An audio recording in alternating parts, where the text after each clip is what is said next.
Right at the top, take us through your expectations for the trading week ahead, where Safaricom really dominated things for much of last week.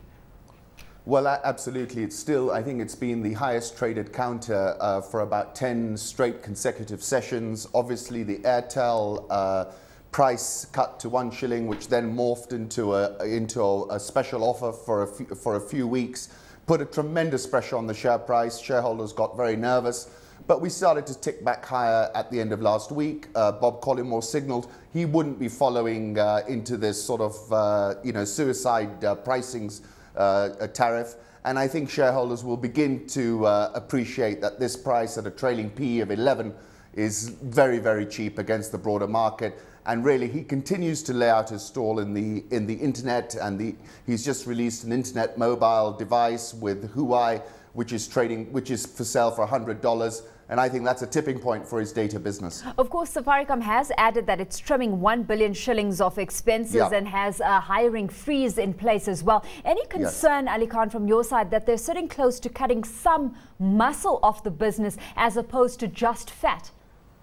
No, I think it's all fat. I think, well, first of all, I really commend Bob because he's on the front foot. He hit the wires aggressively. I think a lot of other company CEOs should look at him and see how he handles it. And I think, there was a lot of fat on the bone. This was a dominant telecom operator. And I think shareholders will reward his news that he's going to attack the cost base. In fact, shareholders in general have been applauding those companies, which they perceive are getting aggressive about taking a knife to their cost. And we've got Barclays Bank amongst the lot as well. Yes, I mean, that rumor came out, the Barclays Bank rumor came out middle of December. The share price rallied just under 20% through Friday. And I think you're also getting similar noises coming out of Kenya Commercial Bank, who've hired McKinsey. I'm not sure exactly what the mandate is, but I suspect it's also another look at the cost base. So I think you're seeing shareholders warm to this kind of attitude. And, we'll see this trend continue. In the IT data space, something seems to have lit a spark under Access Kenya as well over the recent week. It sits 12.5% above its December 2010 52-week low of 12 shilling 75. It's sitting just above that 14 shilling mark at this stage, and it did rally to 16 shillings at one point. I mean, what's going on over there? Well, it's an expensive share on a price earnings basis. I mean, it's in the 20. It has a multiple of 20, I think. It had a sharp rally, as you mentioned, early January, but we really had a sort of 2011 start of the year rally in the first week or so, and I think it got caught up in that. And we're now seeing ourselves come off a little bit as shareholders look at it more keenly.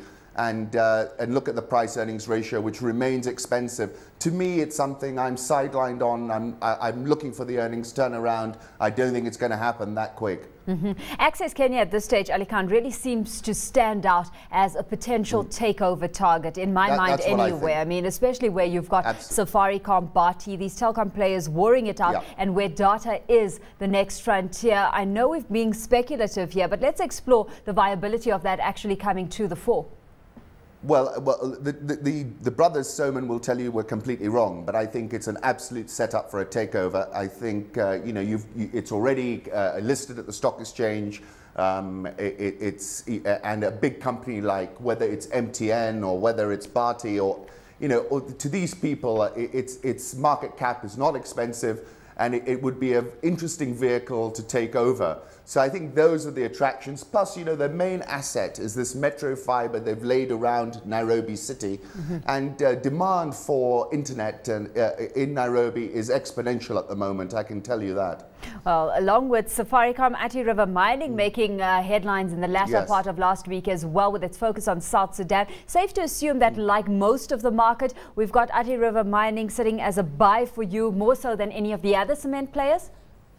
Well, I like Athi River Mining. I mean, it closed at an all-time closing high last week before it trickled down a few shillings, but it's in a solid formation. They did a equity-linked note which took out even more shares out of the market. Pradeep owns about 51%. The float is very, very small, and I can see the price continuing higher. And Pradeep he's really scaled up, and shareholders are going to see that scale up feed into the EPS in the next set of results. and probably more aggressively in the following set. So I think, you know, it's a great stock to own. I see little downside risk, and it's very well managed. And Pradeep is another Bob Collymore. He's always on the wires. He's telling his story as well, and that's always a positive thing for shareholders. Of course, he has said before that the company plans to split its core cement business from the rest of its operations. It had originally intended to separate those businesses in early 2009. Any word on just how soon we could well see that coming through? I saw a Reuters interview last week where he was talking about spinning off the fertilizer business again. I suspect, you know, it's something they will execute on, but really I think given the nature, the sheer size of the scale up, they're probably concentrating more on the operational side of the cement business right now. And I think that spin-off will happen a little bit further down the road towards the end of this year.